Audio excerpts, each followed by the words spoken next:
So why don't you give our audience your name and what organization you're with? So my name is Hassan Abdussalam, and I'm the founder of Abandon Biden, a movement that began in October. Been working hard to make sure that the president is defeated, and now we've just rebranded. Yesterday, we launched Abandon Harris.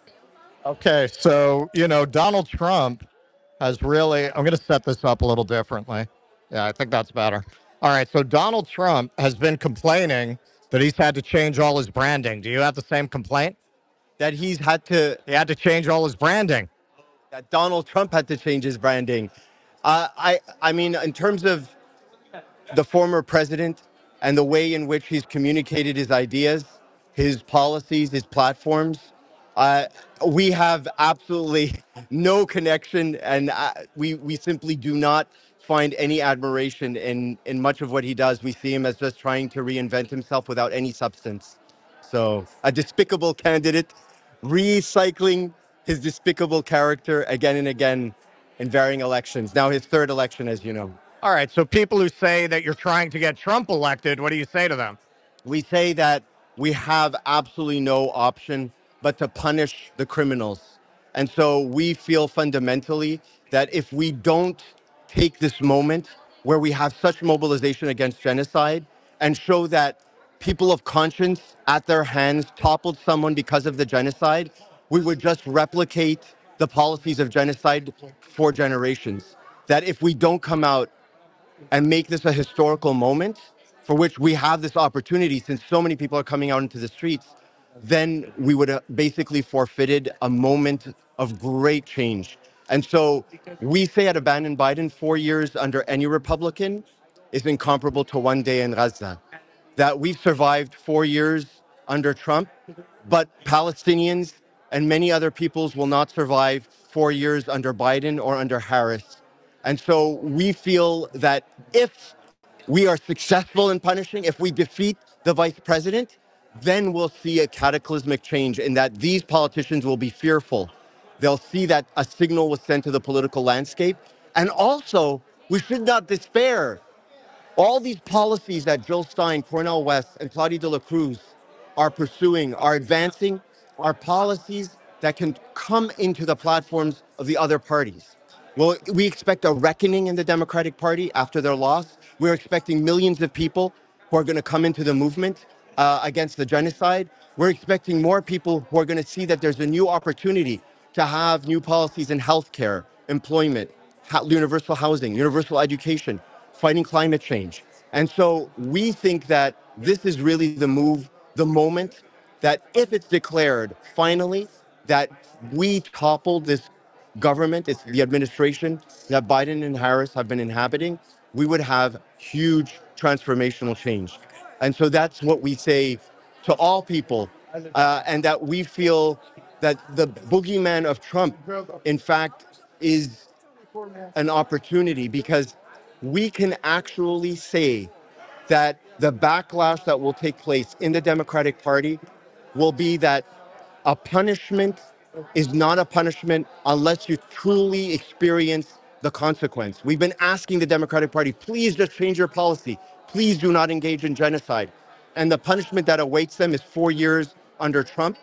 We feel that that punishment will touch us as well, sadly, but then they will too experience the hardship of their actions of not accepting the end of a genocide that's been persisting, the lack of a call for a ceasefire so minimal that they could have called for now for months. What do you wish that Americans knew about the nature of the state of Israel? What do I wish about the nature of this? That Americans would know about what the nature of Israel is. A few months ago, I went to the Dissident Dialogues, and Eli Lake was there. And he gave that same line I've been hearing since I was a child, that the Arab world, the Muslim world can't govern itself. It's the same thing you hear them say about all countries they colonize. They can't govern themselves. For the first time in my life, more Americans are becoming aware, but not enough. So, what do you wish Americans knew about the nature of Israel? Is it a democracy? Is it an oasis of freedom and liberal values in the Middle East, as we've been told? The state of Israel is presented, its marketing so commendable, brilliant, Orwellian, the doublespeak that we see worldwide about the image of Israel for 76 years, and it's just begun to be shattered. And so, yeah, the thing that I would say, this symbol of Western liberalism, of hope, the so-called light in the Middle East, a region that's often painted as dark, with a single exception being Israel, I would say is truly one of the most remarkable falsities. To me, in my research, having conducted research for a year in 2022 on the occupation, being embedded with youth activists that I worked with who suffered and constantly told me the stories of their suffering and how their lives were impeded. Basic things in your life, getting groceries, going into your car. I simply was in a car with Amran and Khalid. I was in the back seat. There was a checkpoint right beside the old city. This is not the imprisonment and the suffering at the end of my time. But here was this arbitrary moment. We were just driving, heading home. Suddenly we were stopped. They pointed to me. I was ripped out of the back car. At the back of the car, I was positioned between other cars, hidden, beaten up. And it was just amazing, the fact that this could happen in hiding, again, behind the cars, and these uh, actions persist and no one really knows. The image of the forces as being completely and solely defensive, when these wars, or these so-called wars, these genocidal wars persist, and they're presented as righteous light. Those who bomb are truly the heroes who are protecting Western liberalism, and those who are bombed are terrorists, despite the fact that all they're doing is seeking a place to survive. And so I too had to experience the hardship and pure sort of the illusion. My doctoral supervisor, Jewish American, my mentors who taught me and basically inspired me to do this work, Jewish Americans, Canadian Jews, who taught me about the Holocaust as a child and taught me never again. And so even for me, I associated Jews and Judaism, my mentors, with goodness and morality and protecting life and suffering greatly and trauma that's hard to overcome, trauma that people have used to mobilize for goodness and for justice. And there I was. And for me, I saw Jewish Israelis as part of the community of Jews across the world who went to Palestine to free themselves from the oppression in Europe before the Holocaust and then after the Holocaust. People who we would welcome as Muslims, as neighbors who are fighting against the cruelty and injustice of a planet riven with destruction against minorities. And so for me, I was confused. So when you say what should be understood as for Americans, what do you mean what I learned? And I learned that that nobody in the world can be immune from the, the disease of propaganda that people have come to believe into their own victimhood to a degree that enabled them to create the cruelties that they were constantly arguing are despicable. And I know for a fact that people in Israel are good-hearted, and if they come with me and I invite them to my prison and I invite them to the youth that experience these hardships, we would have a new world where we could live together.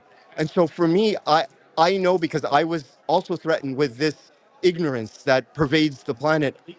I know that if people can just see it and join us and befriend one another and learn about these places of isolation, the detention, when I set foot, I was amazed by the fact that I was studying the occupation above the ground, and there was an occupation under the ground, in the basement, in poorly lit places. Thousands of Palestinians that I didn't know about. I was doing research with Palestinians who walked the streets above the ground, but I didn't do research on an occupation that was basically in the basement. And so I have been truly amazed by my experience, and I know in my heart people of conscience are just people who have not learned the truth. And so the idea here is for us to speak the stories, to allow people who are saying things that we disagree, not to perceive them as evil, and to know that there are opportunities for change. That those folks who might have hurt me, imprisoned us, attacked us, beaten me and the youth are also people who are going to be with us on the streets calling for the end of the occupation and the brutality that Israel is perpetrating. That these are folks that have had a history with the Holocaust who are ready once they see it. I want also Americans to understand something about my experience in Israel, in Palestine, in occupied Palestine.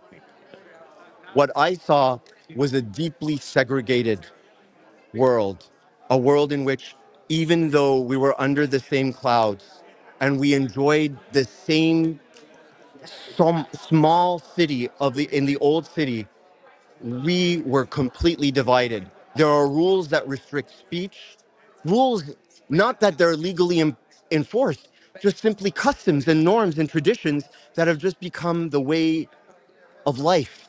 You do not talk to someone from another tradition. You do not share. There's great suspicion. That has to be broken. That's part of the occupation. That we can't hug each other and love each other and talk to one another about our stories of suffering together. Now, early on, I've been very heartened. One sign I saw that really struck me was there's no pride in genocide.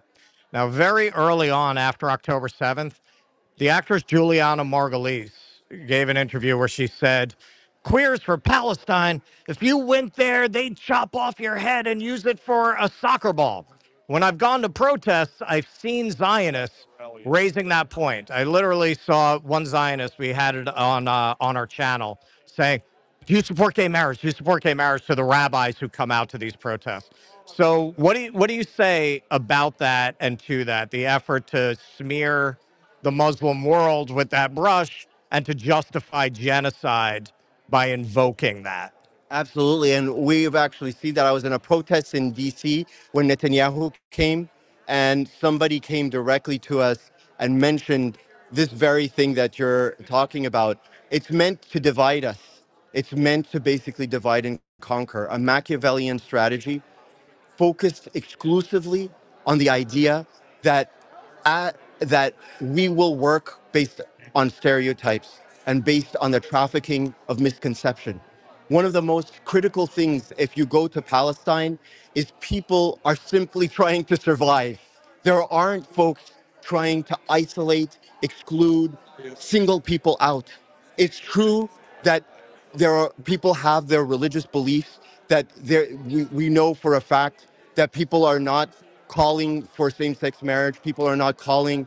And what we see when people talk about their religion and their faith is that they, when explained, know fully that they cannot attack folks, even within their religious beliefs, because of some kind of purported difference.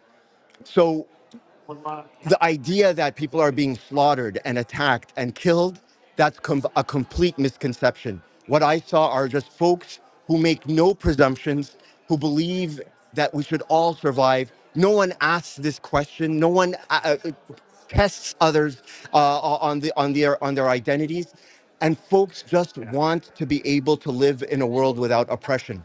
And so what I see here is that people are trying to build a case for oppression by using one group against another. And that's exactly what we need to come together, all of us, and say no to these divisions, to say no to these claims that there are people being tortured and attacked, and therefore we have the right to torture and attack and commit genocide. If anything, that should be the very logic, that doublespeak, that paradox that they purport to use as a means to justify their genocide. It should create a clairvoyance that they're clearly wrong. All right, and just one final question. You say, well, we should punish the Democrats. Now, believe it or not, just to show you that I work in combat situations, I went and interviewed people on the line for Pod Save America live show, and I asked them about people who feel the Democrats have to be punished. And they said, well, because of Project 2025, there won't be any more elections if Donald Trump becomes the president. So that's very cute that they think that they're going to get to vote for someone else afterwards. So what do you say to that? I say that this is another falsity being spewed in order, again, to ensure and protect their oligopoly. And so the truth of the matter is, if you look in past history, that presidents have an exclusive range of powers. Indeed, their powers are huge when it comes to foreign policy. And this is where we see a critical problem, right, when we talk about the genocide. But when it comes to domestic policies, we have checks and balances, and laws need to be passed through Congress, and there's a Supreme Court. If those rights are lost for one group, they're lost for all Americans, even though 6 conservative, Republic-appointed justices who are deeply problematic, and we accept that, they will not want to lose their freedoms such that a president could come and put them in concentration camps, separate them from populations, segregate the nation. And so there are some critical areas where we believe there will be no change, this, regardless of who's in power at the presidential level. And so we say to the folks who mentioned 2025, this is fear mongering. Indeed, the Republican candidate is despicable. We have no doubt that he will want to pursue policies like these. We don't need to hear his denials. We don't accept them. But what we do know is that the range of powers are minute, and that what will happen and what we will do, as we have done under Biden, now as Harris pursues the election, we will continue to do with Trump if he becomes the president, is that we will come with people of good conscience, like the journalist who's interviewing me now, the people here in this church, and folks from all different walks of life. And we will hold arms and sing the songs that were sung before on bridges, that we shall overcome and change this country through revolution, because the question itself pivots on a premise that's false, that this country depends only on 2 parties. And so select the lesser of 2 evils. If Project 2025 is pronounced by one, then your only inevitable choice is the other, regardless of how despicable the genocide is. And there are other policies. But we want universal health care. We want to have universal education. We want to have housing for all. We want a world in which people are not subject to racism. We want a world where we're fighting against climate change. Americans all across want these things. And we certainly don't want all these things at the expense of shedding blood across the planet. And so we want our foreign policy to be humane, for civil rights for all Americans and all people around the world. And we believe that millions will come in, regardless of who's elected, and that will continue the march. And that president, whoever it will be, including Trump, seeking to pursue Project 2025, will stumble and will never be able to pursue any of those policies in the next 4 years. There will be one of the most extraordinary 4 years in American history. We've just seen the beginning of mobilization, a new chapter for America that we will tell our children and grandchildren, and that will be taught in a course called American 21st Century History that begins on November 5th, Our Destiny. Please clap.